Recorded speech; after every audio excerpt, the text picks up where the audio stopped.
사람에서 믿음의 사람으로 거듭난 하박국이라는 제목으로 말씀 증거하겠습니다. 잘 아시겠지만 하박국에서 하박국의 질문이 나오죠.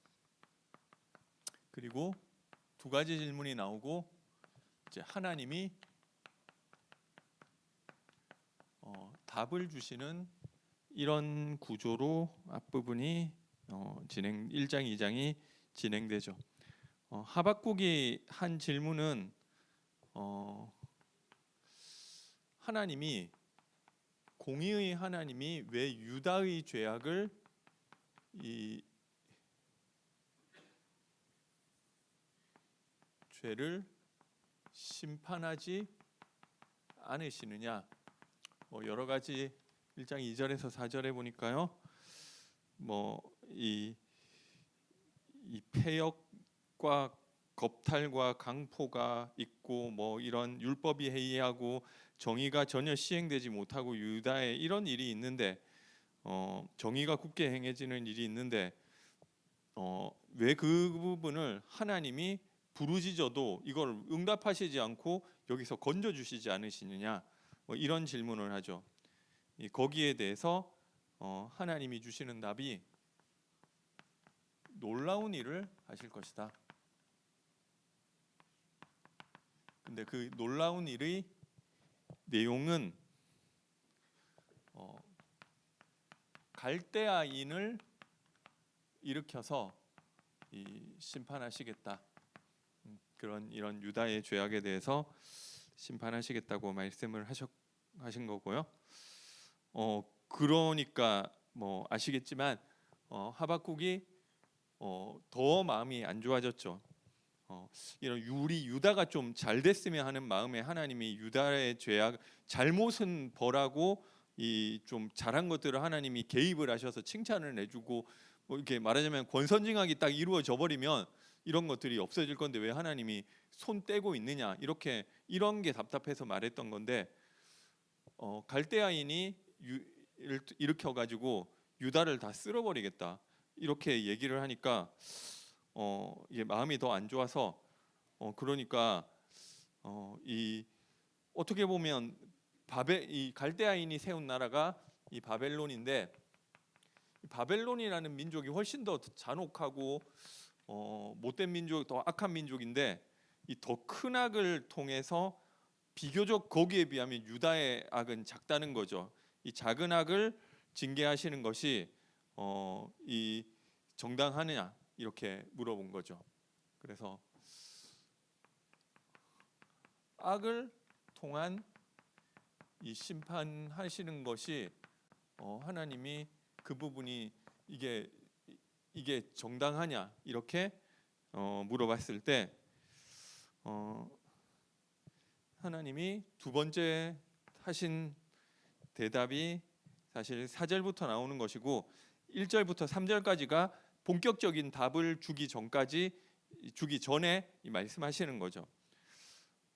이 묵시를 기록하여 달려가면서도 읽을 수 있게 하라. 그래서 정한 때가 있다. 이 말씀을 하시는 것이고요. 정한 때가 이르면은 그의 마음은 4절에 보면 그의 마음은 교만하며 사실 갈대아인을 말하는 거죠. 그 속에서 정직하지 못하나 의인은 믿음으로 말미암아 살리라고 했는데 결국 이 바벨론도 이 4절부터 나오는 이야기는 바벨론도 결국 하나님이 이 유다의 죄를 징계하기 위해 잠시 사용하셨을 뿐이지 자기의 죄로 이 심판을 받게 될 것이다. 그래서 결국 유다도 자기 죄 때문에 심판받게 되고 바벨론도 자기 죄 때문에 심판받게 되고 그러고 나면은 결과가 이 모두가 여호와의 영광을 인정하게 될 것이고 결국 유다도 결국 죄악대로 심판을 받았고 그리고 갈대아인이 잘 나가는 이 바벨론이 잘 나가는 것 같았지만 바벨론도 자기 죄대로 다 죄값을 받고 심판을 받게 됐을 때는 그때는 이 여호와의 영광을 인정하는 것이 온 땅에 가득하게 될 것이고 이 모든 사람이 모든 입이 여호와 앞에 잠잠하게 될 것이다. 이렇게 말씀하신 거죠. 이 두 가지 질문과 대답이 하박국의 내용인데요. 근데 이거는 이 문맥상의 해석이고요. 우리 특히 구약 성경이라는 거는 우리 기독교도 구약 성경을 보지만 유대인들도 구약 성경을 보고 천주교도 구약 성경을 본다는 거죠. 만약에 이 자리에 오금동 성당에서 신부님을 불러서 하박국에 대해서 설교하라, 이 정도 하시겠죠. 하박국 내용이 그거니까 이 정도 하는 거예요. 그래서 우리도 하나님께 질문하자. 그리고 유대인들 불러서 이야기해도 하박국처럼 질문하고, 그리고 하나님이 주신 답은 정한 때가 있고 결국 하나님의 공의대로 된다고 답 주셨다. 그래서 우리도 하나님이 결국 공의대로 심판하시니까 하나님 앞에 의롭게 살면 되는 것이다. 하나님이 정한 때가 있다. 하나님이 심판하시고 하나님이 절대 주권자 되시고 그리고 하나님의 정한 때가 있는 것이고, 그래서 우리가 말씀대로 살아야 되는 것이다. 신부님 불러서 하박국 설교하라고 해도 똑같이 하시겠죠. 그리고 중요한 질문 하나님께 하자. 그리고 유대인 불러서 하박국 설교하라고 해도 똑같다니까요. 똑같은데, 그런데 기독교인 특히 이제 신약 성경의 이 저자들은 이 구약을 볼 때 그렇게 안 봤다는 거예요. 그래서 다르게 봤다는 거죠. 이거는 어떻게 보면 우리가 성경을 공유하고 있으니까 유대인의 성경 읽기 그리고 천주교의 성경 읽기 다 똑같다는 거죠. 근데 이 기독교인의 성경 읽기는 좀 달라지는 거예요. 이게 표면적으로 나와 있는 부분이지만 하나님이 주신 표면 이면에 진짜 답이 있을 것이다, 이렇게 생각하는 거예요. 그러니까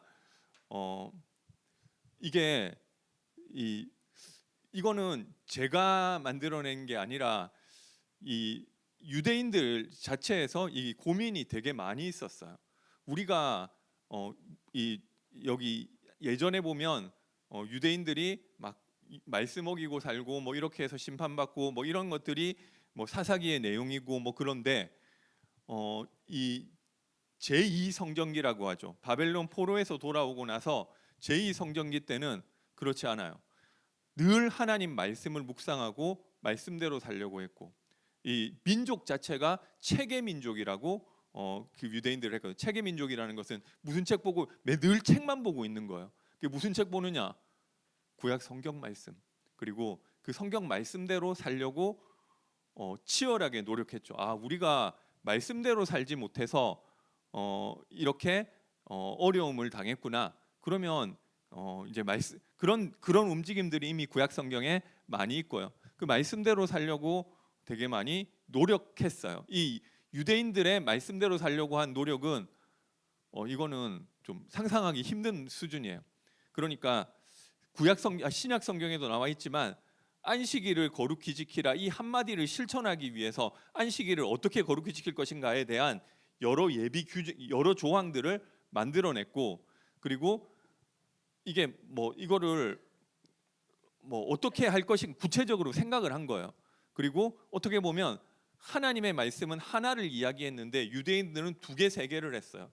그러니까 우리가 창세기 3장에 보면 하와가 이 선악을 알게 하는 나무의 열매는 하나님의 말씀에 보지도 말고 만지지도 말고 먹지도 말라고 하셨다. 아니 근데 먹지 말라고 했지 언제 보지도 말고 만지지도 말라고 했느냐?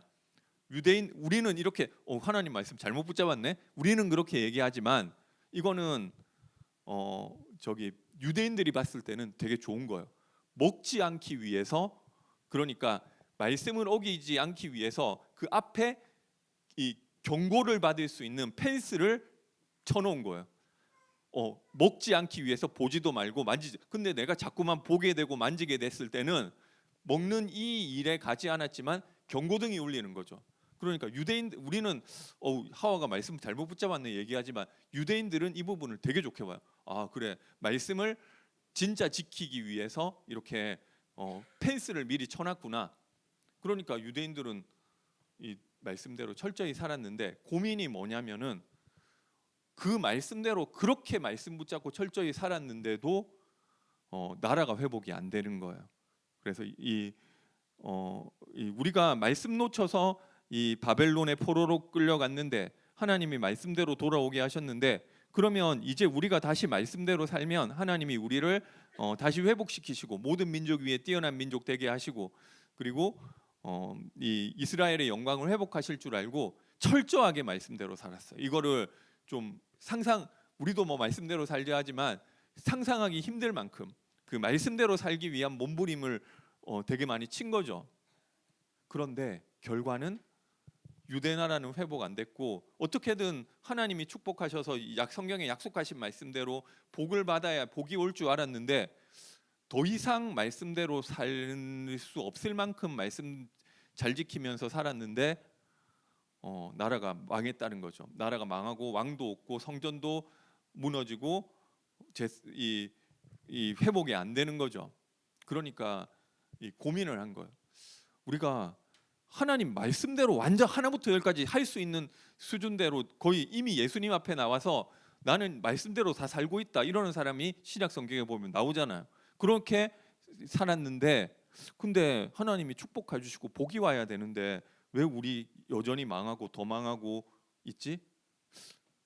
이거 우리가 하나님 말씀대로 너무 살았는데도 왜 이런 일이 벌어지지? 더 하나님 말씀대로 살 수 있나? 이런 고민을 했다는 거죠. 그래서 이 고민 중에 하나 나온 것들이, 우리가 성경 표면에 나온 말씀은 진짜 다 지켰는데 표면 말고 그 깊은 이면, 더 깊은 곳에 하나님이 진짜 전달하려고 하려는 메시지가 있는데 그걸 우리가 놓쳤던 거. 혹시 이거 성경에 나와 있는 문자적인 내용 말고 하나님 그 표 이면에 있는 더 깊은 하나님이 전달하려고 했던 그 메시지를 놓쳤기 때문에 우리가 망한 거 아닌가, 이런 고민들을 시작했죠. 그러면 이 성경 표면 말고 이면에 있는 그 깊은 메시지가 뭐냐는 거예요. 그리고 그걸 어떻게 알 수 있냐. 그래서 이게 그 다빈치 코드라고 뭐 소설도 있고 뭐 이런 이 영화도 있는데, 성경 표면에서 하는 얘기는 사실 아무 그렇게 중요하지 않고, 이 글자에 숫자가 있고 거기에 코드를 조합해 보면 그 표면 말고 이면에 진짜 새로운 메시지가 나온다. 그게 다빈치 코드라는 거죠. 이게 왜 애초에 그런 특이한 생각을 하느냐? 성경에는 이거 성경 말씀대로 살았는데 다 망해버리니까, 성경에는 이 표면 말고 이면에 전달하려고 한 하나님의 어떤 메시지가 있는데 그게 뭘까라는 거를 되게 많은, 이거는 그러니까 유대인 해석을 보면 이 말하자면 바벨론 포로에서 돌아와서 이 헤롯 성전 짓기 전까지를 제2성경기라고 하는데 별의별 희한한 해석들이 다, 아니 성경을 이렇게도 볼 수 있나 하는 오만 가지 해석들이 다 등장해요. 그 왜냐하면 이거 표면 말씀대로 살았는데 복이 안 오는데 뭔가 이게 그러면 이면의 메시지가 뭐지라는 거에 대한 이런 고민을 한 거죠. 근데 그 이면의 메시지에 대한 것들은 되게 그 당시에 이 진짜 메시지는 이거다. 책도 뭐 말하자면 이 서점 가면은 성경 이면의 메시지 이런 비슷한 제목의 책이 수백 권이 있는 거예요. 그리고 뭐 예수님 당시 있었던 이 쿰난 공동체라고 뭐 이런 공동체가 있는데 거기서도 그런 걸 가르친 거죠. 이 성경 표면의 메시지가 중요하지 않다. 성경 이면의 메시지가 있는데 그걸 붙잡아야 되고, 그 이면의 메시지는 너네가 알 수가 없다. 어떤 지혜자가 와서 야, 성경 표면에서는 이 얘기를 하고 있지만 그 진짜 의미를 설명을 해줘야, 지혜자가 와서 설명해줘야 아는 것이지 너네는 못한다. 그 지혜자가 누구냐? 그 쿰난 공동체의 어떤 말하자면 제일 수장인 그런 사람이죠. 뭐 신천지로 치면 이만이고 뭐 이런 사람, 그 사람만 해석할 수 있다는 거예요. 그래서 뭐 여러 가지 뭐 거기도 그렇게 해석을 했는데 왜 이 얘기를 하느냐면 우리가 성경 해석하는 것도 크게 다르지 않아요. 이 성경의 진짜 의미는 누구만 알 수 있느냐라고 했을 때 예수님만 아실 수 있는 거예요. 그래서 예수님이 오셔서 성경의 진짜 의미를 알려주셨다는 거죠. 그래서 성경이 예수님 말씀하시기를 뭐라고 하셨냐? 너희가 성경에서 영생을 얻을 줄 알고 성경을 묵상하는데 이 성경이 다 나에 대한 것이다. 그리고 부활하신 예수님이 그 모세의 율법과 다윗의 시와 선지자들의 예언을 통해서 이 그리스도가 십자가에 못 박히고 죽은 자 가운데 살아나야 될 것을 증거하셨다고 얘기했죠. 그러면 이 성경에 나를 가리켜 예언한 것들이 다 성취되어야 되리라. 예수님은 성경을 어떻게 보셨느냐? 이것을 나에 대한 이야기로 보셨다는 거예요. 그래서 이 사실 하박국 그리고 나서 이제 신약 성경의 저자들은 신약 성경 저자들이 구약 성경 인용한 거 많거든요. 근데 자세히 보시면 알겠지만 문맥하고 안 맞아요. 이 구약 성경에는 그런 뜻이 아닌데 신약 성경의 저자들은 문맥하고 상관없이 좀 말하자면 딱 구절 하나 떼와 가지고 억지 쓴다. 이 이단들이 그러죠.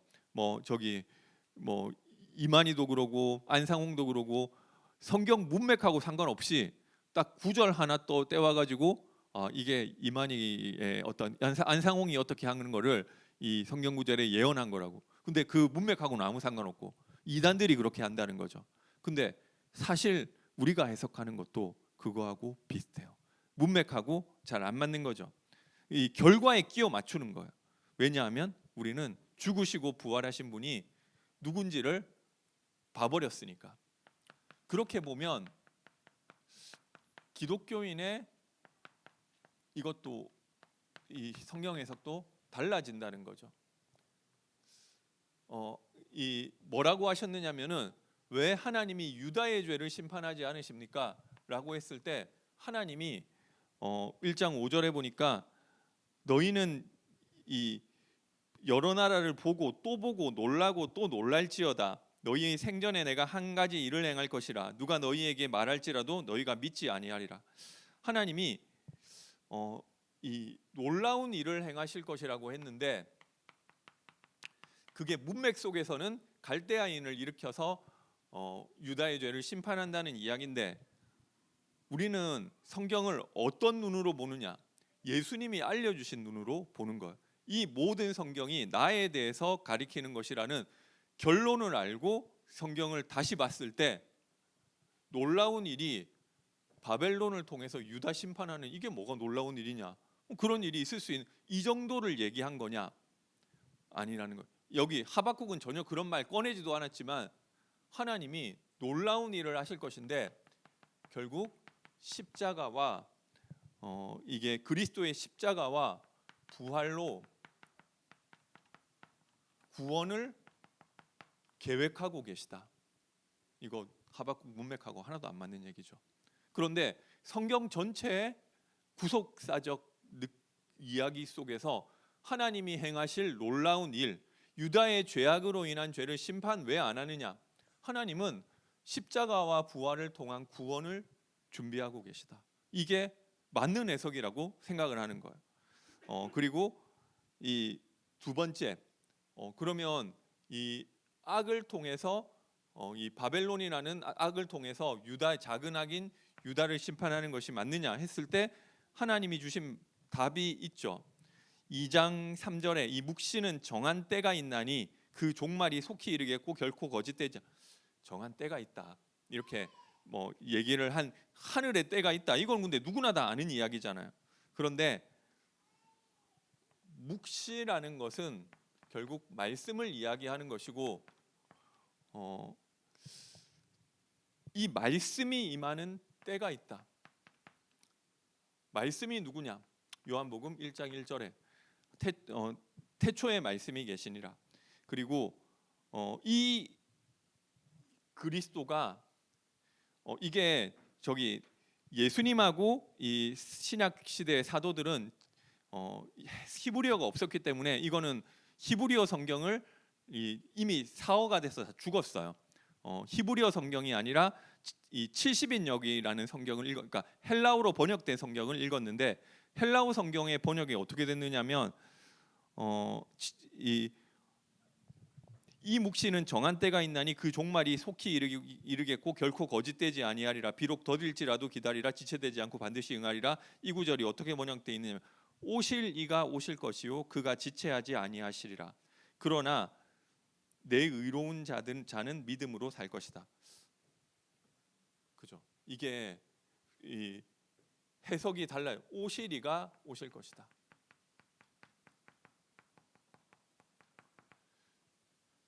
요한복음 1장 14절에 말씀이 육신이 되어 우리 가운데 거하심에 우리가 보니 아버지의 독생자의 영광이요 은혜가 진리가 충만하더라.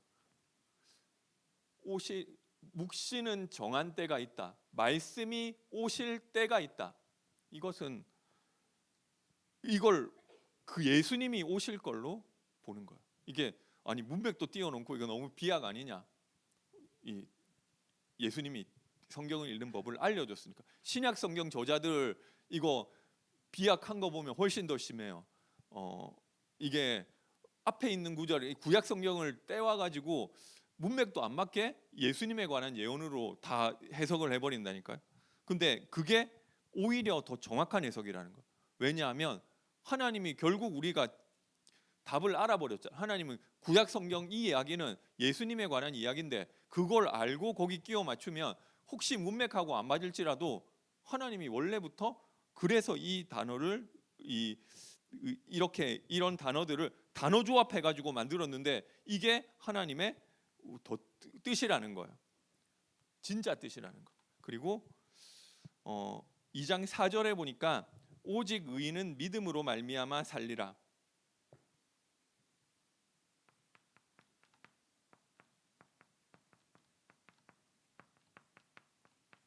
이거는 하박국의 문맥 속에서 봤을 때는 보라 그의 마음은 교만하며 바벨론 갈대아 민족으로 대표되는 악인들의 마음은 교만하고 그 속에서 정직하지 못하나 의인은 그의 믿음으로 말미암아 그러니까 문맥으로 해석하면 악인은 자기 교만함으로 살아가고 의인은 믿음으로 살아간다. 그런데 이거는 악인은 교만으로 살고 의인은 믿음으로 산다. 이거는 믿음으로 구원받는다는 이야기가 아니라 믿음으로 산다고 했을 때 이 살아가는 어떤 태도와 방식에 관한 부분이잖아요. 우리가 믿음으로 살아가야지 그 이야기지 믿음으로 구원 얻는다 이 뜻이 여기서 아니잖아요. 그런데 이 바울이 뭔가 삶의 태도나 마음가짐을 이야기하는 것, 의인은 믿음으로 우리가 믿음으로 살아간다고 했을 때 믿음으로 살아간다 이 말이지 믿음으로 구원 얻는다는 말이야. 여기서 문맥이 아닌데 근데 이 바울이 로마서에서 하박국 2장 4절을 인용할 때는 뭐라고 했느냐면 오직 의인은 예수 그리스도를 믿는 그 믿음으로 말미암아 구원받게 될 것이다. 이런 의도로 로마서에서 인용을 해버렸죠. 그러면 이게 문맥하고 안 맞는 이야기잖아요.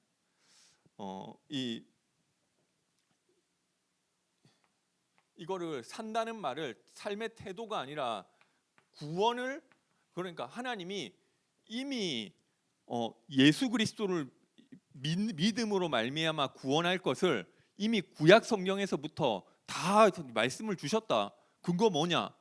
하박국 2장 4절 오직 의인은 믿음으로 말미암아 살리라 하지 않았느냐? 근데 하박국 2장 4절의 문맥 속에서는 그 뜻 아니지만 근데 하나님은 그거는 사실이잖아. 하나님은 결국 예수 그리스도를 믿음으로 인한 구원을 작정하셨던 거는 맞잖아요. 그러고 나서 하박국을 보니까 어떻게 보면 단어 조합이지만 하나님은 애초부터 예수를 믿음으로 구원하시기를 작정하셨기 때문에 이런 애매한 말을 써놓고 있었네. 그래 하나님이 이걸 숨겨둔 내용이네. 이걸 이렇게 생각하고, 그리고 우리가 예수님이 가르쳐 주신 방법대로 그걸 다시 봐서 내가 찾아냈다, 하나님의 진짜 의도를, 이렇게 생각하고 바울이 로마서에 인용을 한 거죠. 그러니까 성경 이게 문맥 속에서는 믿음으로 말미암은 구원에 대해서 이야기하는 게 아닌데, 성경 전체의 구속 역사 속에서는 이 해석이 맞는 거예요. 그렇게 되는 것입니다. 그러고 나서 그러니까 결과를 알고 이 하박국을 보면 계속 그런 힌트들이 끝도 없이 모이는 거예요. 이 3장 3절에 보니까 하나님이 대만에서부터 오시며 거룩한 자가 바란산에서부터 오시는도다. 거룩한 자, 주의 거룩한 자가 올 것이다. 여기 이미 그리스도가, 그러니까 하박국은 아니 왜 악을 통해서 이 바벨론을 통해서 유다, 근데 하나님이 주신 진짜 답은 거룩한 자가 올 것이다. 이게 하나님이 주신 진짜 답인 거예요. 그리고 3장 13절에 보니까 주께서 주의 백성을 구원하시려고 기름 부은 자를 구원하시려고 나오사 악인의 집의 머리를 치시며 그 기초를 바닥까지 드러내셨나이다. 기름 부음 받은 자를 구원하시고 악인의 머리를 치실 것이다. 3장 13절이죠. 하박국의 문맥 속에서는 하나님이 기름 부은 받은 자, 왕제사장 선지자를 구원하시고 악한 자들은 머리를 깨뜨리실 것이다, 이 이야기 정도지만 하나님이 공의를 행하시겠다 정도죠. 그런데 성경 전체의 문맥 속에서 하박국이 질문했던 왜 바벨론이라는 악을 통해서 유다를 멸하냐, 유다를 심판하느냐고 했을 때 하나님은 기름 부은 자를 보내서 악인의 머리를 창세기 3장 15절 생각나는 구절이죠. 그래서 하나님이 하실 구원의 내용으로 이 내용이 달라지는 거예요. 그러니까 이게 이거는 누구나 다 하는 얘기잖아요. 하나님께 질문하면은 하나님이 놀라운 일을 벌이실 것이고 결국 하나님의 정한 때가 있고 하나님의 뜻대로 될 것이다. 그러니까 하나님께 맡기고 기다리고 말씀대로 살고, 이거는 누구나 다 하는 이야기고, 예수님이 알려주신 방법대로 보면 하나님이 그 안에서 주신 이 내용들이 답이 있다고 하는 거예요.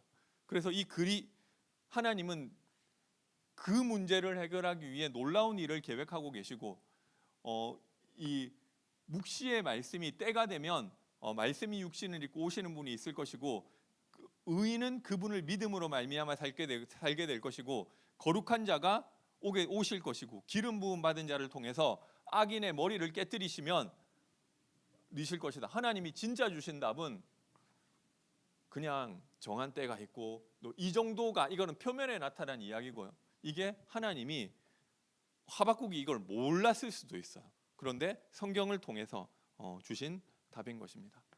그 진짜 답은 그리스도. 그래서 그분이 오셔서 그 놀라운 일을 행함으로 말미암아 이 나타나는 결과가 결국 악인이 파괴되는 거죠. 여기서는 이 바벨론이지만 결국 궁극적으로는 이 마귀 권세가 깨뜨려지는 것이고요. 그리고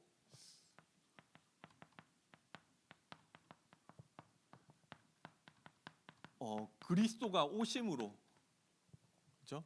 그러니까 결국 바벨론도 심판받고 유다도 자기 죄 때문에 심판받음으로 여호와의 영광을 인정하는 것이 온 땅에 가득하게 될 것이라는 이야기도 맞지만, 궁극적으로 그리스도가 오셔서 악인의 머리를 깨뜨리심으로 그것을 봤을 때는 물이 바다를 덮음같이 여호와의 영광을 인정하는 것이 온 땅에 가득할 수밖에 없다.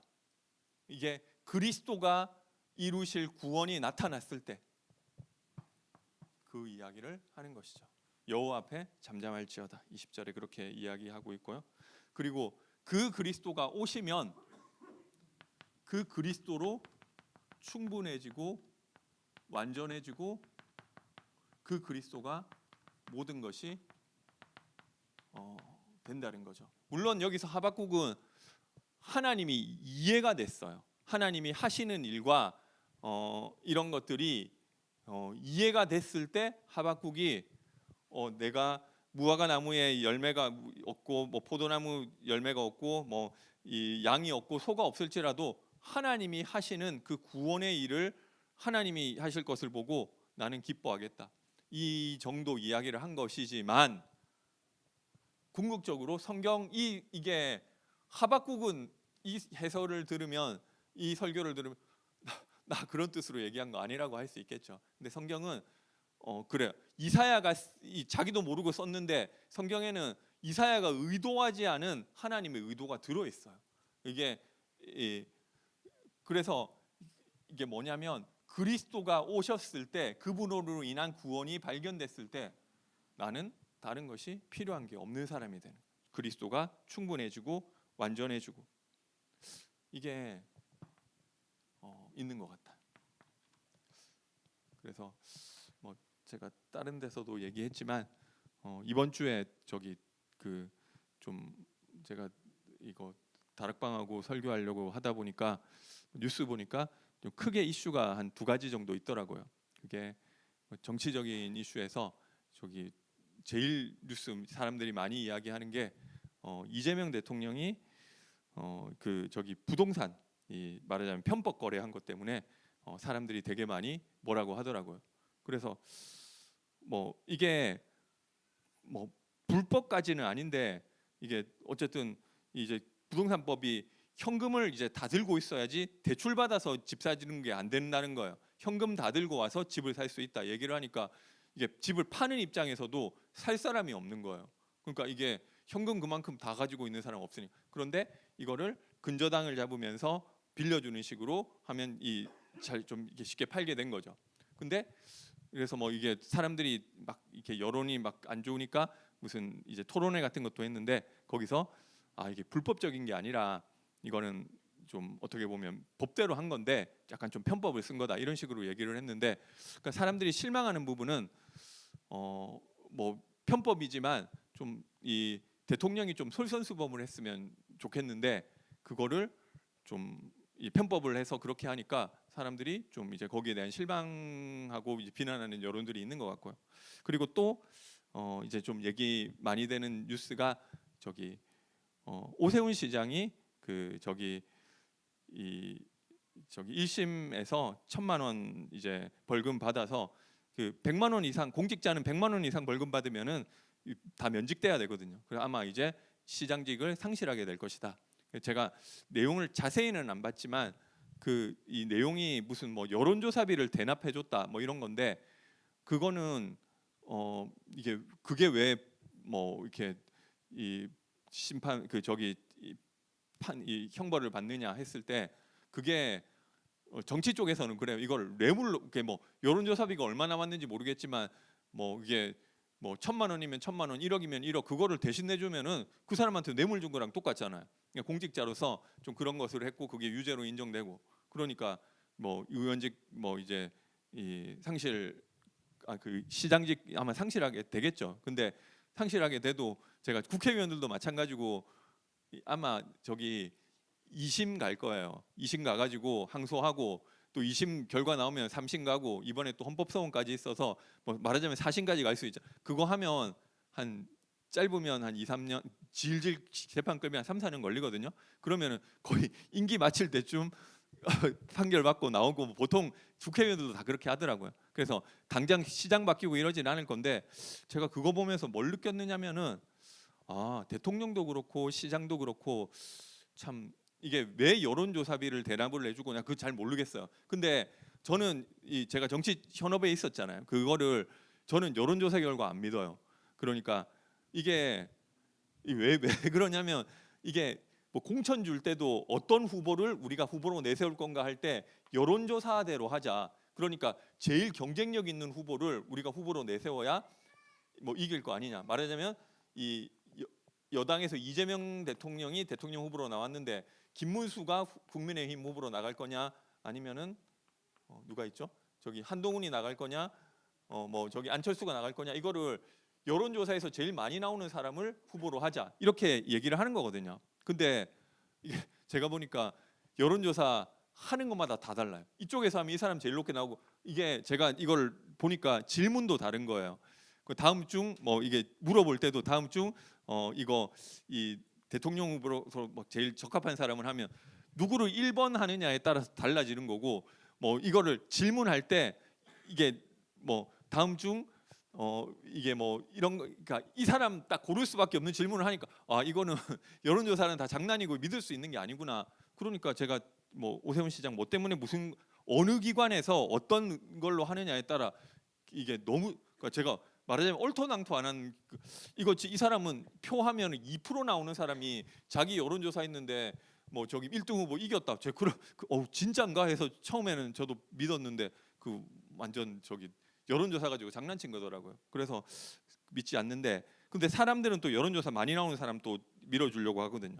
그러니까 아마 좀 그런 것들 때문에 여론조사를 하고 뭐 그러지 않았나 뭐 싶은데, 어쨌든 욕심부린 것 같아요. 제 생각에는 뭐 나중에 오세훈 시장하고 이게 좀 잘 되면은 대통령도 욕심부리다가 어떻게 보면 이 정치 생명, 뭐 이제 시장은 어떻게 저기 그렇게 계속 이거 재판해가지고 버틸 것 같은데 뭐 그 이후에 뭐 시장하고 끝이지 뭐 그 이유는 좀 어렵지 않겠나 싶은데, 그리고 뭐 사실 대통령도 그렇게까지 내가 대통령이니까 그렇게까지 좀 편법해서 집 안 팔고 뭐 이래도 되는데, 뭐 이게 뭐 맞건 틀리건 떠나서 욕심 부린 거 아니냐, 이런 생각 제가 들더라고요.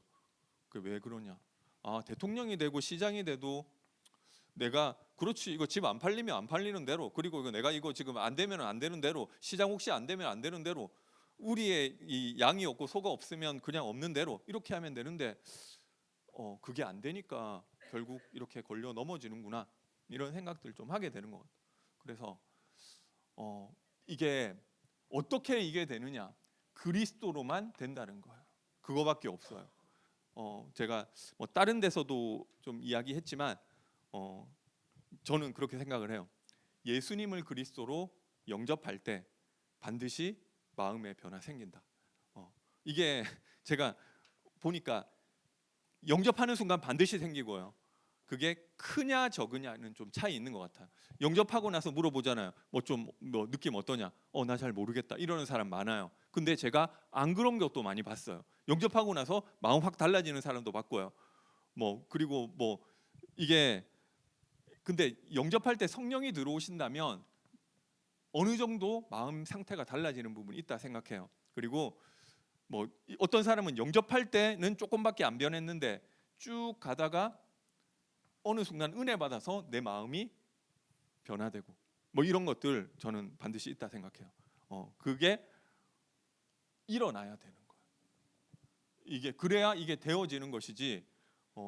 이게 안 그러면 좀 그 부분이 되어지는 부분이 있다는 거예요. 그리스도로 말미암아.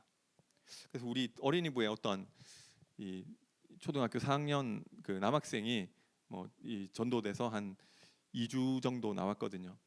근데 제가 그 친구 이제 좀 오래간만에 새신자가 와가지고 학교까지 또 찾아가서 만나고 뭐 또 이렇게 또 얘기도 해보려고 하는데 느낀 점이 저하고 정서가 잘 안 맞아요. 별로 안 좋아하더라고요. 그러니까 이게 느낀 게, 제가 어린이 사역자가 이게 지금 맡겨졌으니까 하는데 좀 내가 평생 전문 사역으로 하기는 좀 어렵겠다. 그러니까 이 좀 그렇게 생각이 드는데, 그래서 뭐 좀 안 맞는데, 제가 근데 그 친구 보면서 느낀 게 마음이 변화된 부분이 크게 막 어렸을 때 저도 있었던 것 같아요. 근데 이게 초등학교 때 확 뒤집어지고 이런 게 아니더라도 조금 있는 것 같아요. 그리고 하나님 믿고 싶은 마음이 좀 있는 거예요. 그러니까 되어지는 것이고, 우리 뭐 다락방하고 사역하는 거 있고 이러는데 애들 좀 교회 잘 정착하게 해야 되겠고, 근데 사실 한계가 있잖아요. 그러니까 뭐 아무리 교회 나오는 게 재밌고 이래도 롯데월드 가는 게 더 재밌잖아요. 그러니까 이게 뭐에 의존하느냐면, 내가 그리스도 말하는데 뭔가 이 아이 마음이 좋다. 그 운동도 내가 좋다 생각 있어야 되는 거잖아. 그리고 그러니까 이게 그 부분이 크냐 적으냐. 어떤 사람은 예수 믿고 분명히 좋아했는데 그 다음 날 되면 까먹고, 영접했을 때 분명히 좋다고 했는데 일주일 지나면 까먹고, 이런 것이지만 그 부분이 반드시 있다 생각해요. 그리고 그게 없어졌다 하더라도 예수 이름으로 내가 은혜 받았을 때 내 마음에 변화되는 부분이 있다 생각하는 거예요. 그러니까 우리 교회 헌신하시는 분들도 뭐 되게 많은 헌신하시는데 누가 억지로 시켜서 하는 게 아니잖아요. 내가 좋으니까 하는 거예요. 이거를 성령이 하시는 부분이 있는 거예요. 이 일이 그리스도로 말미암아 일어나진다. 그래야 뭘 하는 거지. 안 그러면 지금 교회 나오는데 지금 어떻게 좀 재밌게 해서 교회 근데 아무리 해도 한계 있다니까. 성령이 이 마음이 그러니까 그리스도 얘기하는 거야. 그리스도 얘기하는데 혹시 성령이 임하셔서 이 아이 마음이 바뀌어지면 이거 그렇게 신경 안 써줘도 교회 나오는 거고, 그리스도 이야기하는데 얘가 별 매력을 못 느끼고 교회 떨어져 나간다. 사실 어쩔 수 없어요. 그 뭐 이리저리 재밌는 걸 가지고 해줘도 좀 한계가 있잖아요. 그러니까 그거를 이 성령이 그 마음에 내가 예수 믿는 게 좋다 이 생각이 저한테도 있었고요. 그리고 제가 보니까 여기 앉아 있는 분한테도 있으신 것 같아요. 제가 자세한 거는 모르지만 저기 최신혜 장로님 간증하실 때 보니까 내 마음 상태가 뭐 지옥 같아가 빠져나오게 뭐 이런 얘기 제가 얼핏 들은 거. 그러니까 이게 영접했을 때가 아닐지라도 변화되는 그 부분이 있는 거예요. 그게 되니까 뭐가 하는 거지. 안 그러면 야 너 우리 교회 나오려면 이거 해야 되고 저거 반주도 해야 되고 이거 그 좀 어려운 부분이죠. 그러니까 그거를 의존하는 거예요. 그 그리스도가 하나님은 진짜 이 하박국에 주신 진짜 답은 놀라운 일 그리고 믿음으로 말미암은 그 구원을 계획하셨는데 그분이 오셨을 때 시장대도 안 되고 대통령대도 안 되는 그 복음으로 충분한 일이 너에게 일어날 것이다. 그 이야기를 하신 거죠. 그게 끝이 아니라 그 충분한 사람은 하나님이 주시는 새로운 나를 위한 목표가 아니라 이게 어떻게 보면 목표가 아니라 사명이 생기게 된다는 거예요. 그러면 그것을 할 수 있도록 나에게 힘을 주신다.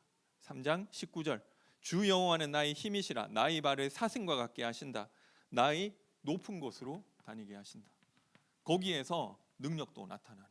이게 말하자면 뭐 헤블리 파워, 헤블리 미션, 뭐 탤런트 이런 것들이 나타나진다는 거. 근데 이게 다른 것이 아니라 복음으로 충분한데 다 그 이야기 하는 거죠. 그래서